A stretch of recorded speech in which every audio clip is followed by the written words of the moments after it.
Seperti apa nih tipsnya agar kita bisa hidup penuh dengan motivasi gitu ya. Jadi sebetulnya teman-teman sekalian, kalau tadi kita lihat di Inovator Kompas tadi itu sebetulnya bisa menjadi pelajaran bagi kita gitu ketika kita mau melihat diri kita dengan jujur gitu ya, melihat dan mengenali diri kita. Kalau kita lihat tadi di slide-slide awal kita, poin pertama yang kemudian saya ajak pada teman-teman itu barangkali bisa menjadi tips pertama kita adalah dengan mengenal diri kita. Kalau kita mengenal diri kita, kita tuh bisa melihat dan menyadari bahwa setiap kita pasti punya kelebihan. Kita juga punya kekurangan tentunya. Tapi kebanyakan orang itu yang tidak mau secara khusus mengenali dirinya. Lebih banyak orang itu melihat itu ke dirinya ya cuman dilihat tuh yang lebih banyak adalah kekurangan-kekurangannya aja gitu. Jadi inilah yang bikin kita males ngejalanin hidup itu karena kita lebih banyak menemukan kelemahan-kelemahan kita, ketidakmampuan kita, ketidakbisaan kita. Inilah yang kemudian bisa menghilangkan motivasi itu. Sehingga teman-teman sekalian, cobalah fokus kepada diri kita dan coba temukan dan lihat bahwa sesungguhnya setiap kita saat lahir ke dunia ini itu sudah dibekali Tuhan dengan kelebihan kita yang mungkin gak dimiliki oleh orang lain. Maka temukan itu. Kalau kita bisa menemukan potensi diri kita, kelebihan dan kemampuan kita, disitulah kita kemudian bisa mensyukuri keadaan kita. Jadi rasa syukur kita kepada diri kita, karena kita sadar kita punya kelebihan dan kemampuan, ini yang bikin kita lebih optimis, lebih bahagia, lebih gembira ngejalanin hidup kita gitu. Nah, kita nggak akan jadi orang punya motivasi kalau kita nggak bisa bersyukur dengan apa yang ada pada diri kita gitu. Kalau yang dilihat orang lain aja gitu. Ini salah satu bahayanya sosmed itu kan begitu gitu. Jadi banyak orang memamerkan seolah-olah kelebihan-kelebihannya, entah itu urusan jalan-jalan, makanan, outfit, segala macam gitu ya.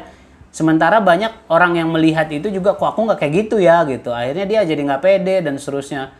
Kok bisa sih ada orang sekaya itu, kok aku nggak kaya ya, dan seterusnya. Itu jadi bikin dia nggak bersyukur dan kehilangan motivasi justru gitu.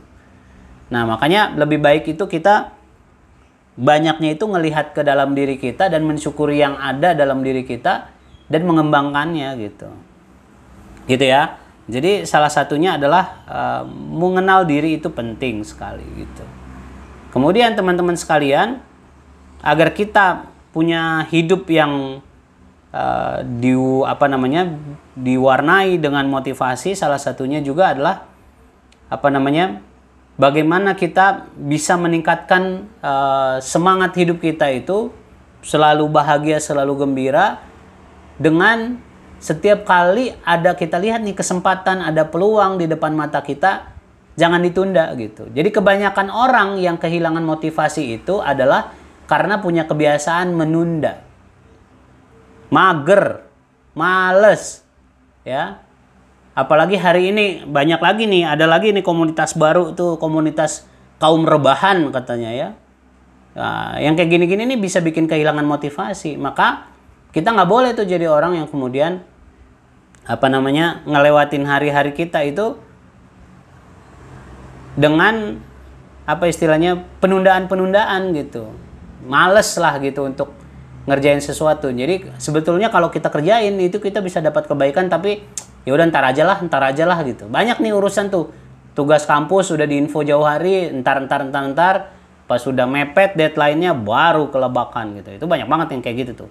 Makanya ketika ada peluang, ada kesempatan, ada waktu dan seterusnya, apa yang bisa dikerjain sekarang, kerjain sekarang gitu. Itu yang bikin kita bisa hidup penuh motivasi. Kalau kebiasaan apa-apa ditunda, ntar esok nanti gitu ya, itu bikin kita justru kehilangan motivasi kita gitu. Apalagi ya, tips yang lain barangkali ya belajar dari pengalaman lah. Apa yang terjadi di masa lalu, ada nasihat orang, jangan sampai kita itu kayak keledai gitu, masuk bolak-balik ke lubang yang sama, ke kesalahan yang sama gitu. Maka kalau udah pernah melakukan kesalahan, jadikan itu pelajaran, pastikan dirinya tidak mengulangi kesalahan itu dan perbaiki gitu. Jadi nggak masalah sih kita dalam hidup ini, ketika kita melakukan kesalahan itu bukan di situ persoalannya. Orang baik itu bukan orang yang nggak pernah berbuat salah, tapi orang baik itu adalah yang ketika dia berbuat salah, dia punya semangat, punya kesadaran untuk memperbaiki kesalahannya itu dengan berbuat baik gitu.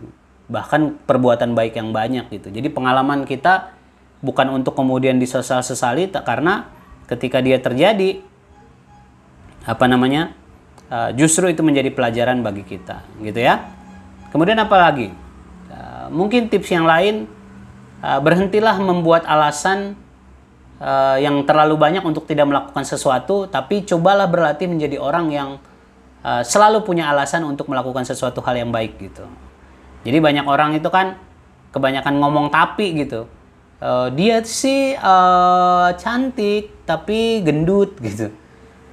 Jadi cantiknya hilang gitu. Itu karakter tapi. Nanti kalau kita belajar tentang neurolinguistik itu begitu tuh teman-teman sekalian. Jadi kata tapi itu seringkali menghancurkan apapun yang kita ucapkan sebelumnya gitu. Kayak tadi, dia cantik tapi gendut misalnya gitu. Jadi cantiknya hilang. Ya, aku sih pengen sukses tapi aku males gitu. Ya kan? Jadi pengen suksesnya hilang dengan dia bilang males itu gitu. Nah, makanya ganti itu kebiasaan kita jadi orang-orang punya kebiasaan tapi gitu. Gantilah dengan misalnya mengganti kata tapi dengan meskipun. Jadi justru kalau meskipun itu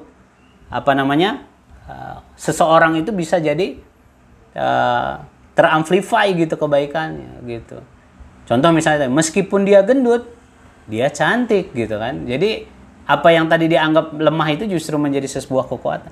Meskipun hari ini aku orangnya agak males gitu, aku tuh tetap pengen sukses gitu. Jadi gitu. Jadi penting bagi kita untuk kemudian nggak punya banyak alasan lah untuk kemudian nggak berbuat apa-apa gitu. Oke? Paling tidak itulah teman-teman sekalian ya. Atau satu lagi yang sering bikin orang ngedrop dan kehilangan motivasi itu adalah terlalu banyak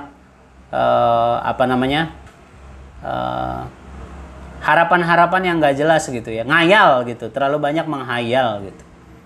Jadi kita itu berbeda antara tadi harapan dengan menghayal, itu lebih kepada actionnya sebetulnya gitu. Jadi kalau cuman berangan-angan tentang masa depan yang indah segala macam gitu ya, itu hanya jadi hayalan aja gitu.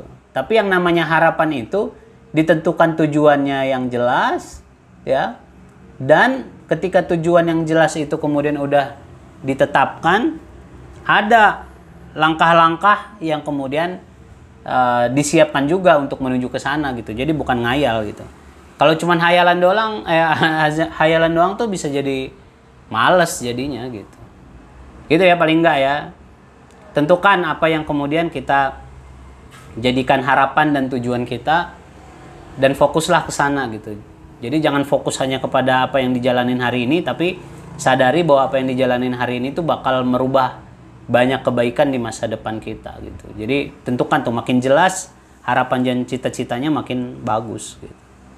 Itu ya. Baik, yang kedua tadi apa ya?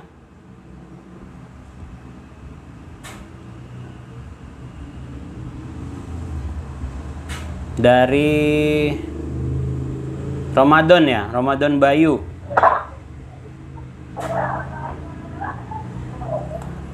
Apakah pandangan Bang Lubis ketika melihat generasi muda yang banyak salah pergaulan, dan bagaimana cara kita menyikapi hal tersebut? Jadi inilah kemudian salah satu impact ya, dampak dari luar biasanya arus informasi dan teknologi hari ini, yang banyak juga melakukan menjadikan pergeseran-pergeseran pada prinsip-prinsip yang sebetulnya sudah baik dan benar di masa lalu gitu. Tapi hari ini kenyataannya kita menemukan banyak hal-hal yang sebetulnya sudah menyimpang dari kebenaran, tapi justru menjadi sesuatu yang dianggap seolah-olah biasa hari ini gitu. Nah, teman-teman sekalian, apa yang bisa kita lakukan? Tugas kita itu sebetulnya adalah menyampaikan apa yang kita yakini benar gitu, tanpa kemudian menghakimi mereka yang sedang melakukan sesuatu yang menurut kita gitu ya, belum sesuai dengan apa yang kemudian kita yakini benar gitu. Sehingga berangkatnya kita bertemu dengan teman-teman kita yang mungkin kita anggap tadi salah pergaulan itu adalah dengan semangat menyampaikan sesuatu yang baik buat dirinya gitu ya. Tapi tugas kita bukan untuk menghakimi mereka, tapi lebih kemudian memberi kabar gembira bagi mereka bahwa kamu tuh udah keren, kamu tuh bagus gitu. Alangkah bagusnya lagi kalau kamu begini gitu. Jadi kita bukan sedang menghakimi dan menyalah-nyalahkan mereka gitu, tapi kita bisa sampaikan sesuatu. Kalau saya sih yang saya pelajarin begini, nggak tahu kalau menurut kamu bagaimana gitu. Jadi kita sampaikan, jangan-jangan mereka jadi salah pergaulan itu karena belum ada yang ngasih tahu tentang apa yang kemudian mereka kerjakan itu ternyata ada yang lebih baik dari itu gitu. Jadi banyak yang begitu kan gitu, mengira bahwa misalnya teman-teman kita yang masih punya kebiasaan alkohol, mungkin ada yang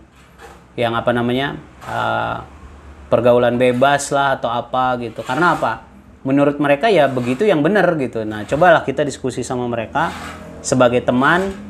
Ya masalah nanti mereka mau berubah atau enggak ya itu pilihan mereka gitu. Jadi tetap aja sampaikan kalau misalnya kebaikan dan seterusnya, ya boleh diskusi-diskusi tentang bagaimana hidup gitu, mau sampai kapan seperti ini dan seterusnya.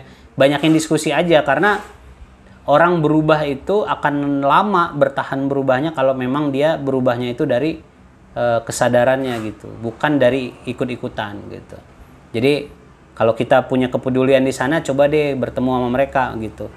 Ini sekalian ngejawab yang tadi ya, di bawahnya ada juga tadi seperti apa kemudian memotivasi. Kalau ini disebutkan spesifik malah ya pada anak jalanan yang putus sekolah menjadi pengamen ya, agar kemudian mereka bersemangat menjalani hidup yang lebih baik gitu. Ya lebih kepada kemudian kalau menurut saya sih samperin, datengin, jadi teman yang baik, jadi sahabat, ngobrol, sampaikan kepada mereka tentang bahwa siapapun punya hak untuk kemudian menjadi orang lebih baik. Setiap orang punya kesempatan untuk tumbuh, bahkan menjadi orang yang hari ini kalau dibilang orang sukses dan seterusnya, setiap orang punya kesempatan itu. Nah, tinggal kita nanti kasih tahu ya apa aja yang bisa kita lakukan bersama gitu untuk kemudian sama-sama tumbuh. Jadi kalau hari ini dia ngamen berarti udah punya potensi itu, minimal keterampilannya dalam dunia seni gitu. Coba deh ditawarin, ayo belajar apa lagi gitu. Kita nggak tahu nanti yang mana yang kemudian bisa menjadi jalan yang baik buat mereka gitu. Intinya sih menurut saya mulailah dari membangun pertemanan yang baik lah. Gitu ya. Langsung aja ya, saya coba lihat lagi pertanyaan yang lain. Jadi mengenai motivasi, ini dari Ayu ya. Mengenai motivasi, apa aja yang dapat dilakukan untuk terus menuju titik tertinggi atau keluar dari titik terendah? Apakah tindakan pertama kali yang harus dilakukan? Bagaimana caranya hingga akhirnya kita bangkit dan dari kondisi terendah kita? Terima kasih katanya. Jadi buat Ayu mungkin ini juga banyak dialami orang ketika dia kemudian berada di titik terendah dalam hidupnya, pengen bangkit kok kayak gimana gitu ya. Jadi saya kira gini teman-teman sekalian, yang bisa kita lakukan ketika kita ingin terus tumbuh, kita tuh jangan membandingkan diri kita dengan orang lain. Kita mudah ngedrop kalau misalnya kita bandingin sama orang lain, apalagi kayak sekarang ya. Lihat YouTube, buka YouTube, yang dilihat YouTube-nya Raffi Ahmad, yang dilihat YouTube-nya Baim Wong gitu kan. Yang dilihat YouTube-nya si Andre Tolani gitu kan, yang yang sibuk ngomongin sultan-sultan dan mamer-mamerin harta gitu kan. Itu yang terjadi ya. Nah, kalau dilihat begitu pasti jatuhnya pikiran kita itu akan ngedrop gitu. Ya Allah, kaya banget sih orang ini gitu. Kapan ya aku bisa kaya kayak gitu? Enak ya hidup jadi orang kaya kayak gitu dan seterusnya. Tapi itu justru bikin kita itu jadi potensi menjadi orang lebih termotivasi untuk kemudian tumbuh itu nggak besar sebetulnya ketika hanya menyaksikan begitu-begitu gitu. Tapi justru banyak kita jadi kayak nggak bersyukur dengan hidup kita yang lagi kita jalanin hari ini gitu. Maka menurut saya itu ya bukan nggak boleh nonton juga gitu, tapi kalau saya lebih memilih untuk lebih menyibukkan kita melihat ke diri kita sendiri gitu. Jadi lihatlah diri kita hari ini dan tanya diri kita nih. Jadi bukan melihat orang lain dan dibandingkan dengan diri kita, tapi lebih baik lihatlah diri kita dan bandingkan diri kita dengan hari kita yang kemarin, ya. Kenapa kita bisa ngedrop? Kenapa kita bisa jatuh? Kenapa kita bisa terpuruk? Coba cek keterpurukan kita itu ya karena perbuatan kita sendiri. Maka ya inilah diri kita hari ini menjadi versi tertentu yang sudah menjadi buah dari apa yang kita kerjakan di masa lalu kita. Nah, kalau ke depan kita pengen tumbuh, kita pengen bangkit, bahkan kemudian tadi kita sudah tentukan titik tertingginya, berarti apa? Fokus kita adalah bagaimana menjadi versi terbaik dari diri kita. Jadi nggak usah banding-bandingin sama orang lain, silakan aja lah orang lain mau ngomong apa, orang lain mau berbuat apa, orang lain mau ngerjakan apa. Ya kalau saya sendiri sih lebih peduli pada diri sendiri itu jauh lebih baik gitu loh. Karena pada akhirnya kita semua hanya bertanggung jawab pada diri kita sendiri. Nanti di ujung jalan ini juga kita mempertanggungjawabkan diri kita sendiri di hadapan Tuhan kita. Dalam hidup di dunia aja pasti teman-teman juga punya pengalaman itu. Yang pas kita senang-senang teman-teman banyak, pas kita susah pada pergi semua gitu kan. Akhirnya kita tuh akan bertanggung jawab sama diri kita sendiri ujungnya gitu loh. Maka sebodoh amat lah sama orang lain gitu. Yang penting saya nyiapin diri saya sendiri dengan baik, jadi versi terbaik dari diri saya. Orang lain mau ngomong apa ya udah aja gitu. Jadi kalau nanti kita udah berhasil, ya sangat mungkin orang-orang yang sekarang ngejauhin kita juga, bahkan yang terlibat bikin kita terpuruk pun bakal mendekat dan mungkin berharap sesuatu, dan itu ya udah aja gitu. Yang penting proses ngejalaninnya. Hari ini kita sadar titik kita hari ini berada di mana, kemudian coba tanya diri kita gimana caranya saya bisa jadi versi terbaik dari diri saya gitu. Jadi bukan bandingin sama orang lain, bukan mau jadi orang lain, bukan mau jadi seperti orang lain, tapi saya mau jadi diri saya yang dalam versi yang berbeda, versi yang lebih baik gitu aja. Gitu ya. Jadi itu yang perlu dilakukan. Fokus aja memperbaiki diri. Improvement itu penting gitu. Jadi untuk tumbuh itu ya udah aja, belajar apa lagi, pengetahuan apa lagi yang mau saya pelajarin, keterampilan apa lagi yang mau saya bisa gitu, apa yang saya udah bisa, apa yang bisa saya kembangkan, itu dicek semua tuh ke diri kita. Apa yang saya enjoy banget ngerjainnya, apa yang saya mudah banget ngerjainnya gitu, apa yang saya suka banget ngerjainnya, itu dicek gitu. Dan kira-kira ini mana yang bisa bikin saya tumbuh menjadi seseorang di masa yang akan datang gitu. Gitu ya. Jadi fokus aja ke diri sendiri, jadi versi terbaik. Apalagi ya? Berikutnya dari Ilda dari Undiknas ya. Seperti yang kita ketahui bersama bahwa saat ini kita hidup di zaman di mana semuanya serba mudah didapatkan. Hal ini terkadang membuat kita kurang berusaha dengan keras mendapatkan sesuatu. Terpolanya dengan instan gitu ya, terbiasa dengan sesuatu yang instan. Bagaimana tipsnya agar kita tetap memiliki semangat juang, agar tidak hanya menggunakan cara-cara yang instan dalam menggapai sesuatu? Ini sih sebetulnya Ilda udah menunjukkan kesadarannya bahwa sebetulnya kalau udah ngomong-ngomongin yang instan berarti dia udah ngerti bahwa apapun yang instan itu meskipun enak, umumnya punya impact yang kurang baik gitu kan, apapun yang instan itu ya. Maka kalau hari ini dengan kemudahan teknologi ya, rasanya semua mudah bisa diakses dengan instan dan seterusnya gitu ya. Tapi Yang perlu kita sadari, sesuatu yang instan itu nanti hanya terbatas pada sesuatu yang nggak bertahan lama. Apapun yang instan itu dia sementara. Sama kayak orang sakit kepala, minum Panadol gitu. Ya hanya ngilangin aja. Pokoknya misalnya ada demam, meriang, pegel-pegel gitu. Dia minum paracetamol ya cuman buat ngilangin rasanya sementara itu. Cepet pengaruhnya, cepet. Kerasa manfaatnya, kerasa. Tapi inti dari penyakitnya nggak disembuhin sebetulnya gitu. Nah, yang instan-instan tuh begitu. Misalnya kita belajar sesuatu, ya udah aja googling, pasti ada jawabannya kalau kita googling. Nyari di YouTube pasti ketemu gitu. Tapi hanya membuat kita menjadi sekedar tahu. Ya, jadi teknologi yang ada sekarang, informasi yang ada itu bikin kita hanya tahu gitu. Kalau misalnya nanti dites secara nilai, ya sangat mungkin nilainya bagus. Tapi yang membedakan orang yang instan dengan yang mau berjuang itu adalah dia, kalau orang mau berjuang itu berarti mengalami langsung. Dan itulah yang mahal sebetulnya. Belajar yang sebenarnya itu adalah belajar ketika dia mengalami langsung. Jadi fisiknya itu ngalamin secara empiris apa yang sedang dia pelajarin. Dan ini yang akan melekat lebih kuat dalam pemahaman gitu. Gitu ya. Jadi kalau kita pengen memiliki semangat juang agar tidak hanya menggunakan cara instan tadi itu, ya udah berarti siapkan dirinya, mentalnya dikuatin, tujuannya ditentukan, dan niatin bahwa saya nggak akan pernah menyerah sampai saya tiba pada tujuan saya gitu. Itu yang lebih kuat justru pengalamannya, yang nanti suatu hari ketika kita kemudian berhasil ngelewatin semua itu akan menjadi inspirasi bagi banyak orang gitu. Gitulah teman-teman sekalian. Kalau saya sih di tengah kondisi sekarang ini ya, lebih enak ya, ini menjadi closing aja mungkin buat teman-teman sekalian. Karena semuanya serba nggak jelas, termasuk hari ini seperti apa kita besok nih, kan kondisinya luar biasa ya. Indonesianya kalau mau dibilang udah resesi, saya kira sekarang juga udah mulai, ekonomi berat di mana-mana.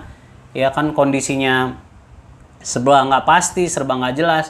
Lebih baik di kondisi kayak gini banyakin belajar aja gitu, diisi belajar apapun deh gitu. Hal-hal baru yang mungkin di luar akademik kita, ngerjain sesuatu, belajar sesuatu yang mungkin bisa nambah pengalaman kita, pengetahuan kita gitu. Mau jadi apapun kita nanti, karena kenyataan ini akan bikin kita kayak kuliah dimanapun kalian hari ini, sangat mungkin nanti aktivitas kalian itu nggak sesuai secara linear dengan apa yang kalian pelajari di kampus gitu. Tapi kalian mau jadi siapapun nanti itu, pengalaman kalian hari ini yang kalian bangun, kalian biasakan, pekerjaan, aktivitas apa yang kemudian kalian asah hari ini, ya itu yang memudahkan hidup kalian nanti gitu. Maka jangan habiskan waktu hari ini dengan kesia-siaan, mentang-mentang lagi pandemi, kuliahnya online, banyakan tidur di rumah gitu, makan tidur, main game gitu kan. Mau jadi apa gitu kan. Jadi kalau bisa kerjain sesuatu, apalagi yang perlu disiapin. Karena nanti suatu hari nanti kalau umur panjang, makin banyak keterampilan yang kalian bisa, makin banyak orang yang bisa merasakan manfaat kehadiran kalian gitu. Oke, rasanya itu mudah-mudahan manfaat ya. Terima kasih. Nanti selebihnya ini saya rekam juga, saya akan upload di channel YouTube saya. Silakan di subscribe, ada Bang Lubis TV ya. Nanti yang mau DM-DM-an cari aja di IG juga saya ada. Kalian boleh bertanya 24 jam kapan saja, dan saya juga bebas menjawabnya kapan saja ya. Oke, terima kasih, mudah-mudahan manfaat. Assalamualaikum warahmatullahi wabarakatuh.